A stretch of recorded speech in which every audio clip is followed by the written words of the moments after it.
नमस्कार, स्वागत है आपका द फोर्थ स्टेट यूट्यूब मंच पर। मेरा नाम है रविंद्र सिंह शुरान। आप सबको संविधान दिवस की हार्दिक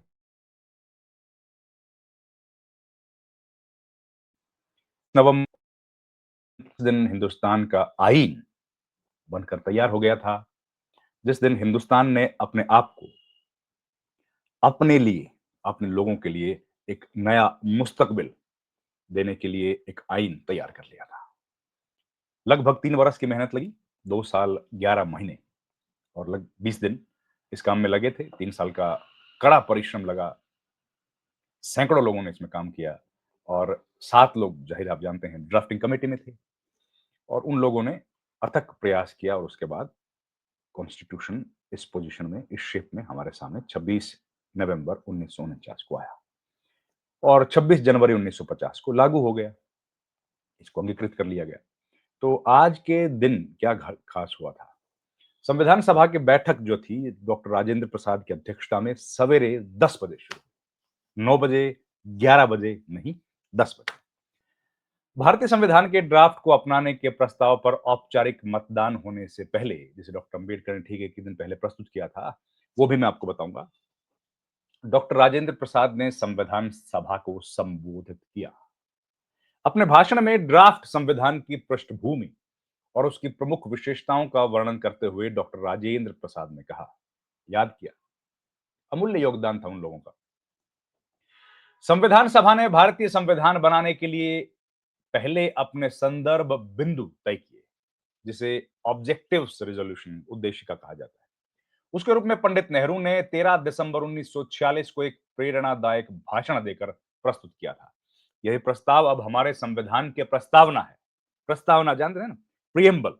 we the people of India having solemnly resolved to constitute India into a sovereign socialist democratic and republic country, जो आप देख रही होंगे। इसके बाद संवैधानिक समस्या से जुड़े विभिन्न पहलुओं से निपटने के लिए कई समितियों का गठन किया गया। डॉक्टर अंबेडकर ने इन समितियों के नाम भी बताए। इनमें से एक समितियों के अध्यक्ष डॉक्टर पंडित नेहरू थे या सरदार पटेल थे, कईयों के थे। इसलिए संविधान के बुनियादी ढांचे का श्रेय स्वाभाविक रूप से उन लोगों को मिलता है। डॉक्टर राजेंद्र प्रसाद ने अपने भाषण का समापन जिन शब्दों के साथ किया, क्योंकि लंबा भाषण था, मैं कुछ अंश आपको बता रहा हूं। मैंने शायद किसी और से अधिक यह महसूस किया है कि ड्राफ्ट समिति के सदस्यों और विशेष रूप से इसके अध्यक्ष डॉक्टर अंबेडकर ने कैसे असाधारण उत्साह और समर्पण के साथ काम किया। फिर से दोहराता हूं, मैंने शायद किसी और से अधिक यह महसूस किया कि ड्राफ्ट समिति के सदस्यों और विशेष रूप से इसके अध्यक्ष डॉक्टर अंबेडकर ने कैसे असाधारण उत्साह और समर्पण के साथ कार्य किया। जबकि उनकी तबीयत ठीक नहीं रहती थी, हमारा उन्हें ड्राफ्ट समिति में नियुक्त करना और अध्यक्ष बनाना, यह हमारा सबसे सही फैसला था, सबसे सही निर्णय था। उन्होंने न केवल इस विश्वास को सार्थक किया, बल्कि अपने काम से इसे और अधिक प्रतिष्ठित बनाया। जब संविधान सभा संविधान को अपना रही थी, उसी समय भारत के तत्कालीन गवर्नर जनरल सी राजगोपालाचारी गुवाहाटी में असम की जनता के स्वागत भाषण का उत्तर दे रहे थे। अपने संक्षिप्त वक्तव्य में गर्मजोशी से ये वो याद करते हैं कि भारतीय राष्ट्रीय कांग्रेस की ओर से स्वतंत्र भारत के संविधान को बनाने में डॉक्टर अंबेडकर की अग्रणी भूमिका अहिंसा की सबसे बड़ी जीत है। डॉक्टर अंबेडकर को यह जिम्मेदारी सौंपने के बारे में जब मैं गवर्नर जनरल नहीं था, यह मेरा अपना पहल था, जिसे पंडित नेहरू, सरदार पटेल ने बड़े उदार और दूरदर्शी हृदय से तुरंत स्वीकार किया। इस निर्णय की स्मृति मैं जीवन भर गर्व के साथ अपने हृदय में संजोए रखूंगा।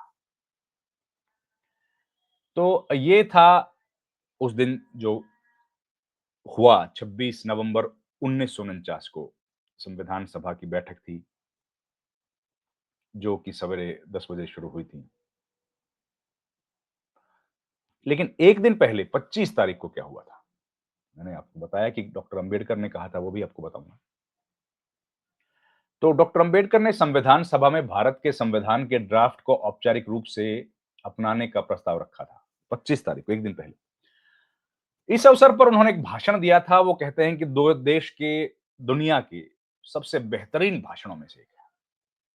अपने भाषण के शुरुआती हिस्से में डॉक्टर अंबेडकर ने कहा था, ड्राफ्टिंग कमेटी का काम अत्यंत कठिन हो सकता था यदि वह संविधान सभा केवल एक बेतरतीब भीड़ होती, जैसे बिना सीमेंट का टुकड़ों वाला फर्श, जहां जहां कहीं काली पत्थर, कहीं सफेद पत्थर रखा हो। हर सदस्य या समूह अपने आप में एक कानून हो जाता, तब वहां केवल अराजकता होती। कांग्रेस पार्टी के अनुशासन के कारण ही ड्राफ्टिंग कमेटी संविधान सभा में ड्राफ्ट को आत्मविश्वास के साथ आगे बढ़ा सकी। यह जाने उच्छेद और प्रत्येक संशोधन का परिणाम क्या होगा, इसलिए संविधान के सुचारू रूप से पारित होने का पूरा श्रेय कांग्रेस पार्टी को जाता है, ये डॉक्टर अंबेडकर ने कहा।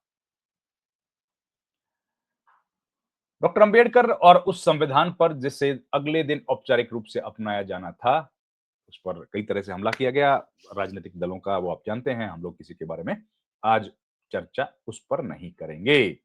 ये था डॉक्टर अंबेडकर और संविधान सभा के सदस्यों का योगदान।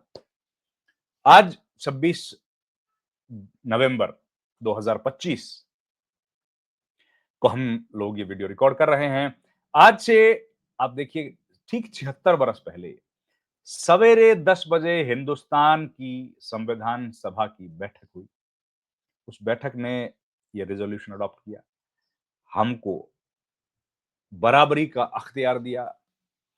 गरीब, अमीर, दलित, पिछड़ा, सामान्य, हिंदू, मुसलमान, हर नागरिक को बराबरी का अख्तियार दिया। सबको वोट डालने का अधिकार दिया। सबको संविधान के तहत मौलिक अख्तियारात दिए।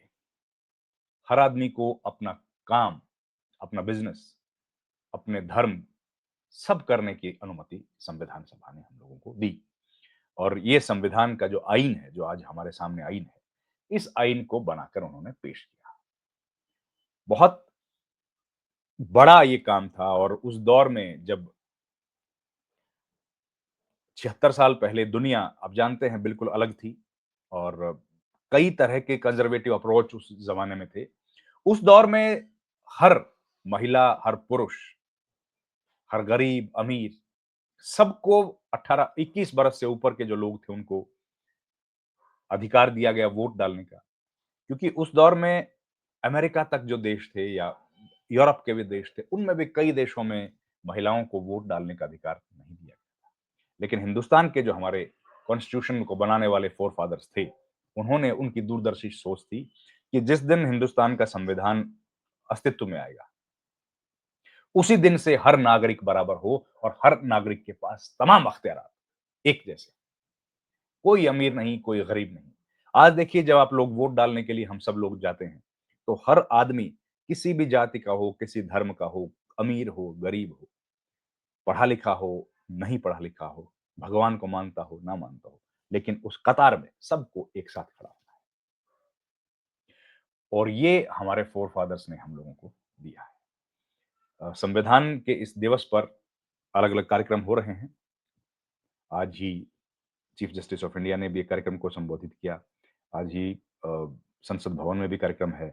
तो हम लोग इस बात को बड़े गर्व के साथ मानते हैं कि भारत का जो संविधान है, वो एक लिविंग डॉक्यूमेंट है। उसके बाद उसमें कई सारे अमेंडमेंट्स किए गए। जब-जब ज़रूरत पड़ती है, सब जानते हैं कि लचीला है और कठोर है, बैलेंस करके चलता है। उस तरह का एक संविधान हिंदुस्तान को मिला है। तो संविधान पर और भी हम लोग चर्चाएँ करते रहेंगे। 26 नवंबर को बना, मैं फिर बता रहा हूँ, 26 नवंबर 1949 को बना, 26 जनवरी 1950 को लागू किया गया और 2 महीने का वक़्त जो बीच में बीता, आप जानते हैं उसकी वजह क्या थी, क्योंकि एक बार कांग्रेस के एक अधिवेशन में ये तय किया गया था कि कब हम लोग देश जो है, उसकी वजह से ये तारीख तय की गई थी। तो खैर, इस वीडियो में इतना ही दोस्तों। आपसे रिक्वेस्ट है हमारे चैनल को आप प्लीज़ जॉइन कीजिए। जॉइन करने से हमें आर्थिक सहायता मिलेगी। आपसे रिक्वेस्ट ये भी है कि हमारे चैनल को आप लाइक, शेयर और सब्सक्राइब कीजिए। हमारे वीडियोज़ को अगर आप सर्कुलेट करेंगे तो हमारी जो पहुँच है वो ज़्यादा लोगों तक बन सकती है। आप अगर चाहते हैं कि हम लोग किसी मुद्दे पर वीडियो बनाएँ, तो आप वो भी हमें कमेंट बॉक्स में लिख सकते हैं। हम लोग कोशिश करेंगे उस मुद्दे पर वीडियो बनाएँ और आप जैसा चाहते हैं, वैसा बनाने की। तो इस वीडियो में इतना ही। आपका बहुत-बहुत धन्यवाद दोस्तों। Thank you very much. नमस्कार।